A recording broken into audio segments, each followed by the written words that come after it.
sabi mo, pirmahan ko, hindi mo naman sinabi basahin ko. Ba't binasa mo?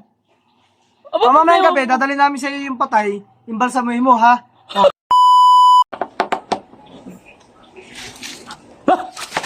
Ayaw, di ma. Dito kayo. Ano na dito? Gulat naman kayo. Pwede po magtanong sa inyo. Oo, pwede. Dito po nakatira si ano? Si Renan Vergara. Ako po yun. Bakit po? Tagal ko tayo nahanap mo. Dito ka na pala nakatira. Hindi ko nga po kayo kilala eh. Para sa po ba yan? Ikaw ang isa sa mga hinayupak na maswerteng tao na napili namin para mabigyan ng aming trabaho. Ano po naman trabaho? Wala po naman ako ina-applyan. Yun na nga eh. Wala kang in-applyan pero magkakaroon ka trabaho. Oh my God! Wow! Ayaw mo ba yun? Ano yun? Pwede parang loto lang na tatama ka, wala ka namang tinatayan. Pwede ba yun? Kung sa loto, hindi ka tatama ng wala kang taya, dito, magkakatrabaho ka ng wala kang apply. Teka, magkano ba sweldo niyan? Basta mahal ang sweldo ano to, perma mo na lang to. Perma ka na lang ng kontrata para maayos ang ating ano. To. Perma mo to. Perma mo na agad yun. Yan. Dahil naparama ka na sa kontrata namin ito, magbabayad ka sa amin ng 5,000.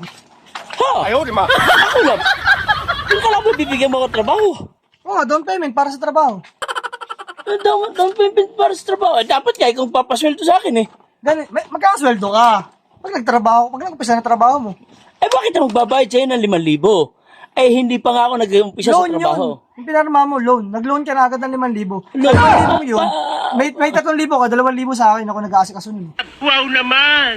Hindi nga, di naman itong tao ito. Mamayang gabi, dadaling ko sa isyo yung kliyente mo. Teka. Ano trabaho yan? Basta mamayang gabi, abang kami yung kliyente mo, dadalhin namin dito.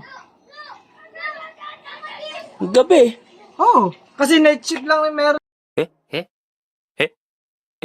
Trabaho? Gabi? Aba. Night shift.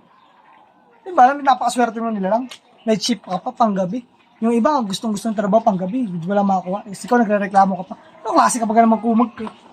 Bakit? Ano ba trabaho yan? Yung balsamador. Ano, gagawin mong ano sa akin? Lalagyan mo puro patay itong bahay ko. Sari-sari ka naman, samblang ka naman, oo. Pakareklamador mo, ikaw na nga binigyan ng trabaho, nagre-reklamo ka pa.